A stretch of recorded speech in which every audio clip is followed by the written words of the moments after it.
Dr. Sophia Satterwhite, founder and CEO of She Heals the World. I'm so happy that you are tuning in to today's episode to hear the top lifestyle and business tips from women entrepreneurs all around the globe. If you found this show helpful, be sure to share it with a friend. That's how our community grows. Today's guest is coming up next.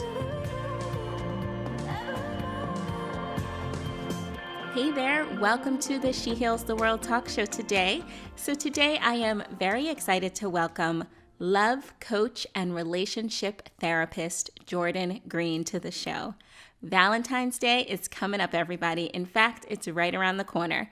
And if you are in a relationship, I'm quite sure you want to know what your partner's love language is. So Jordan is here today to give us an introduction to what love languages are and how to find the love language of the people you love. Now, if you're not in a relationship, do not worry. This episode is not just for couples. It's for anyone who has friendships or engages with colleagues, because guess what?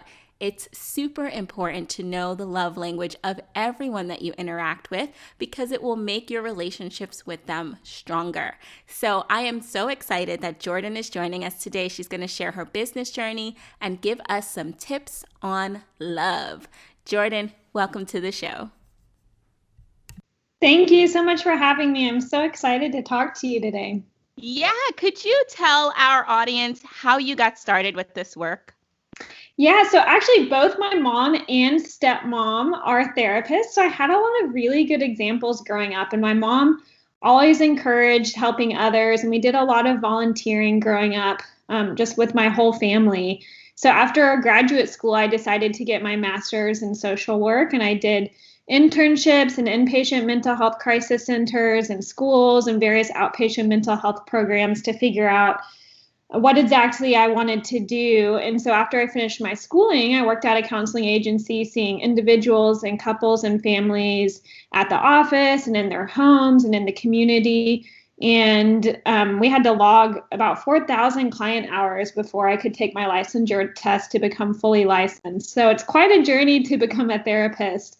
And then a little over a year ago, I realized that I could reach and help so many more people through social media. So I started the Love Therapist Instagram account and then my membership community, the Love Group, and here we are. Wow, how amazing and beautiful. And did you always think that you were going to be doing this when you were really young? I think I probably knew it on a subconscious level, but I don't think I consciously knew it. Like most people, I thought I was going to be a lot of different things when I was younger. At one point, I wanted to be a mailman. I thought it would just be so cool to just walk around and listen to podcasts all day and deliver mail. I wanted to be a travel agent and travel the world. And I think the biggest and most serious thing I thought I was going to be growing up for many years was a jockey. And because I always loved horses and I rode horses in elementary school. My mom would always take me to the horse races every summer. And I even did a school project and interviewed a jockey. But then something else that comes to mind was that in elementary school, I took a career test and it told me I would be a therapist. And I really liked that idea. And I think that kind of stuck with me. I had actually forgotten about it, but I remembered that recently. And I think that was kind of with me in my subconscious all these years, perhaps. That is amazing. You know, one thing that I noticed for folks who are in the therapy space is a lot of times what I see, at least from my seat as a business coach, is I'll see a lot of folks coming out of university and coming out of programs feeling so confident in their skills and ability to really support their clients, but they struggle a lot with getting their business off the ground and really marketing themselves as a therapist. And so I'm wondering, what hurdles did you overcome in the building process as you decided that, you know what, I'm going to make a living. I need to make a living off of this, but this is also, labor of love. This is also something that I'm doing from my heart. So what did you struggle with? Yeah, I think especially one of the biggest struggles for me after working in an outpatient counseling agency for many years, it was just very comfortable. I loved what I was doing. I loved my clients. But as I was growing my Instagram and that was expanding and there was more that was expected from me and people were wanting more from me in that space, I'm figuring out how to transition from that consistent job with consistent income to starting my own business and how to learn how to grow that. And specifically when starting my Instagram, there were a lot of people in my life who doubted what I was doing. They were asking, why are you putting so much energy into Instagram when you're not making any money doing it? Do you know how hard it is to grow a big account? And also working full time while I was doing it took a lot of time and energy to create all of the content, and I was spread pretty thin working full time as well. And I did get burnt out at one point and had to take a step back, and I cut my posting frequency in half to just reassess everything. And I'm still figuring it out, how to find that balance between clients and starting a new business. And I get, another kind of something that I've struggled with is just getting a lot of offers from some really big name companies for sponsorships or advertisements, but that just really hasn't felt authentic for me. But I was still struggling to figure out, I'm putting so much time into Instagram, and am I going to allow myself to receive back? And how do I get compensated for this, for my time? And so it's taken me a while to figure that out and figure out how do I do marketing in a way that really feels authentic to me? And that's something that I'm still navigating and figuring out. And I think I underestimated how much work it is to be an entrepreneur. And it takes to start your own business and to just step outside of that, 8 to 5 really consistent job that I had, and to branch out on my own. There have just been some very unique challenges that have come up with that. What are you proud of? What are you most proud of? What's been your greatest win so far? Ooh, that's a good question. I think I'm most proud of creating the Love Group. Just creating it and putting it out into the world. I've been putting everything that I know into the courses in the Love Group. The Love Group is my private membership program. And so it just feels like a culmination of all of my education and experience. And I've loved collaborating with other therapists and teachers to host workshops and be able to provide more support through the support groups and really foster a community culture of support and encouragement is so incredible. And that's just been really rewarding. To be a part of people's growth and healing in that way has been really rewarding for me. Well, I would love to dig a little bit deeper into this whole work that you do around love. Yeah, of course. So the 5 love languages is a concept from Gary Chapman, and he wrote a book called The 5 Love Languages. That's a great book and has goes more into depth on each love language and what the love languages are. But I found that most conflict and disconnection in relationships at its core is about one or both people not feeling seen and not feeling heard and loved. And what Gary Chapman found is that everyone experiences love differently, but we tend to give or communicate love primarily in the way that we like to receive it. And so there are 5 love languages: quality time, gifts, physical touch, words of affirmation, and acts of service. And because we tend to give love in the way that we like to receive it, it's one of the reasons why people often don't feel loved in relationships, is because their partner is showing them love in the way they want to receive it, not in the way that you really want to receive it. And so there's just that disconnect there. And so learning someone's love language can help us to know how to show the other person love in a way that they can best feel it, and in a way that makes them feel the most love. And it's really important, honestly, to express love using all 5 of the love languages. But if you can identify someone's top 1 or 2, you can focus on those a little bit extra, and to help them really feel most loved in a way that feels really good for them. And so Can you tell us those 5 languages one more time, Jordan, before you move on? Because I really want people to write these down. V-Day is coming up, and you want to make sure that you are showing love to your partner and to the people around you if you are single in a way that they want to feel loved. So what are those one more time? Yes, so we have I'll go a little bit more into depth in each one. The first is quality time. So if someone's primary love language is quality time, it's extra important to give them your undivided attention. And that means carving out time to spend with them, giving them your full attention when you're with them, putting your phone down, having frequent really good quality conversations, planning activities together, and really learning how to listen and communicate will be important. So Like I said, making sure your phone is to the side when you're with them, doing fun things together, making eye contact, really listening to them. You can do fun activities like playing games or book an online class together right now, since a lot of stuff is online, or reading a book together, but just taking that time every day to really connect without any distractions and disturbances. And so that's quality time. Another love language is gifts. And for some people, gifts are a visual symbol of love. So a gift means for these people that someone was thinking of you and was willing to invest in you. So if gifts is your primary love languages, gifts may hold a really special emotional value. And often when we think of gifts, we think of spending money, but you can gift an experience. You can, pick some fresh flowers, or pick up a piece of nature on a walk that may have a special meaning. And so there are lots of little ways to give gifts, or even just planning to give a little bit extra on special holidays like birthdays or anniversaries. Instead of one day of giving, turn it into 7. And also really making sure to express gratitude and appreciation when that other person gives you gifts, if that's their primary love language. And then I the think third that's one is mine. I don't know if every woman's love language is gifts, but I'll just say that that's my favorite one. So I don't know. I mean, could it be possible that you can have multiple love languages? Look, I'm cutting you up before we even got to all of them, but Yes, yeah, that is possible to have multiple. And I found that a lot of people will have a top 2 maybe, and some people even have a top 3, and they have a hard time, figuring out if there's one that's more important than the others, and that's totally fine. So yeah, we okay. can have multiple primary love languages.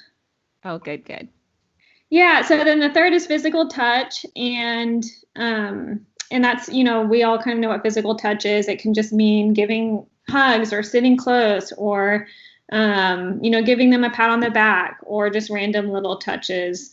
And fourth is words of affirmation. And if this is someone's love language, they really appreciate compliments, encourage, and verbal affirmations. And things like complaints or criticism will probably cut extra deep and have a bigger negative impact on someone who has words of affirmation high on their love language list. And then the fifth one is acts of service. So these people feel loved when you do something for them with a positive attitude. So this one requires a little bit more forethought and time and energy. But when you do nice things for them without asking, it means a lot more without them having to ask you to do it. And the easiest way to give through acts of service is it usually involves housework, but there are lots of other ways you can give through acts of service as well, like running errands for them, or fixing something that's broken, or taking the car to get it washed, or just expressing verbal appreciation for things that they do for you, the ways that they give you love through acts of service. And so once you figure out what your love language is, you can share it to with the people close to you, the people around you, so that they can know how to best show you love. And then you can also figure out what their love language is to know how to best show them love. And if you're having a hard time figuring out what someone's love language is, I always recommend looking out for what they complain about, what they're requesting of others, or what they're saying thank you for most often. And that can give you a little bit of a clue. But this isn't just for romantic relationships. It's also, it's helped me personally in my relationship with my parents. I know a lot of people apply love languages to their relationships with their kids, and even younger kids. It can help to figure out what their love language is, and that can really help your relationship. But you can also just simply ask someone, how can I help you to feel more loved? And their answer may give you some insight into what their love language is. Very cool. What's yours, Jordan? I have to know.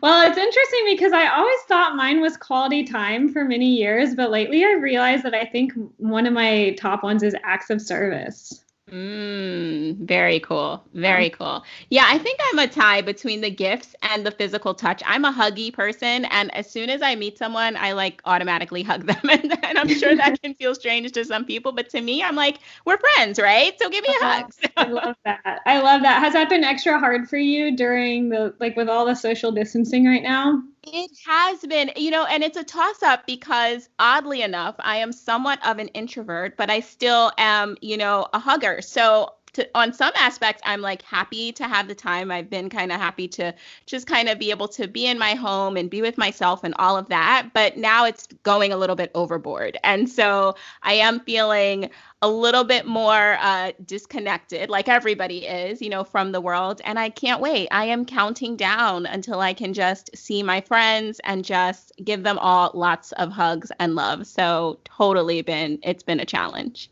Yeah, I'm sure many people can relate right now. I can relate. So I know many people probably can relate.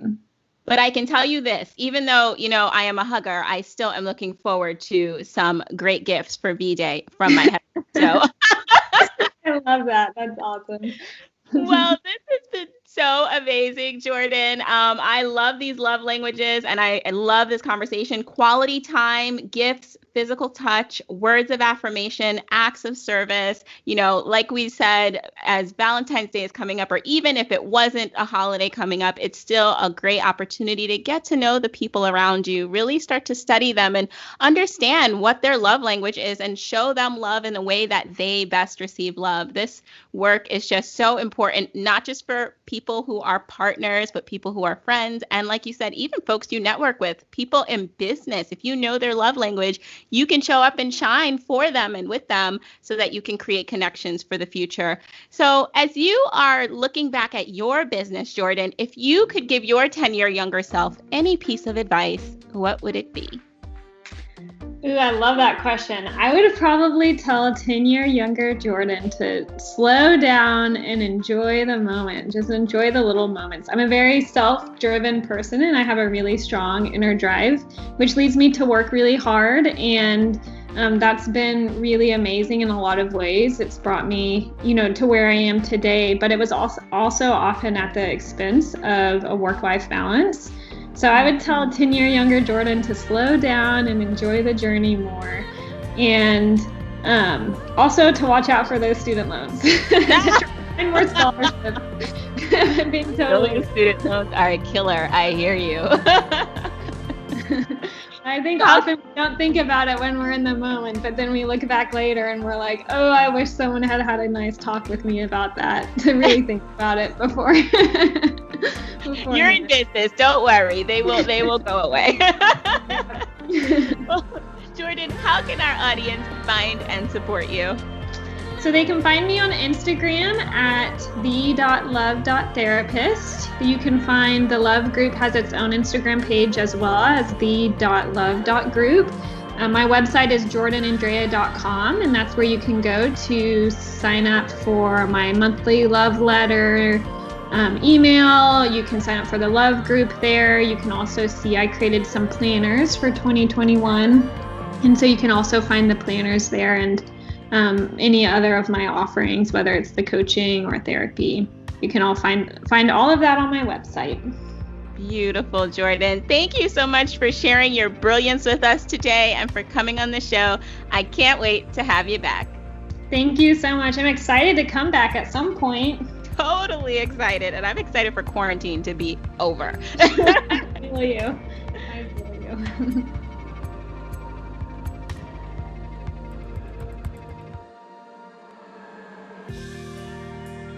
Well, there you have it. Thanks for listening to the She Heals the World talk show with Dr. S. To learn more about how to live your life by design, grab a freebie at shehealstheworld.com/freebie.